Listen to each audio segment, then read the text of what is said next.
Women in our lives. आणि आज आपण बोलणार आहोत स्त्रीच्या रूपाने आपल्या आयुष्यात येणाऱ्या त्या मैत्रिणीबद्दल. ती मैत्रीण अशी असते ना की जी आपल्या सुखाच्या क्षणांमध्ये, दुःखाच्या क्षणांमध्ये कायम आपल्या सोबत असते. ती आपलं जर का चुकत असेल तर आपल्याला ठणकावून सांगायला सुद्धा कमी करत नाही, आणि जर आपल्यासोबत काही वाईट होत असेल तर ती अख्ख्या जगाला सुद्धा आपल्यासाठी सामोरी जाऊ शकते. अख्ख्या जगाशी सुद्धा ती आपल्यासाठी लढू शकते. ती मैत्रीण कोणीही असू शकते, शाळेतली, कॉलेजमधली, तुमच्या शेजारची मैत्रीण किंवा ऑफिसमधली मैत्रीण. अशी मैत्रीण आयुष्यात असणं हे खूप जास्त महत्त्वाचं आहे आणि खूप जास्त खरं तर ब्लेस्ड आहात तुम्ही जर तुमची अशी मैत्रीण आहे तर, जी तुमच्यासाठी कायम तिथे उभी आहे.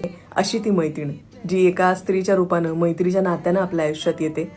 तिच्या भावनांचा आपण कधी काही विचार करतो का? बऱ्याच वेळा असं होतं की कधी कधी फ्रेंडशिपमध्ये सुद्धा ना, एक व्यक्ती जी असते तिला खूप जास्त प्रायोरिटी दिली जाते आणि दुसरी जी असते ती थोडीशी स्ट्रॉंग असते आणि ती नेहमी सगळ्या गोष्टी फक्त समोरच्याला देत जाते.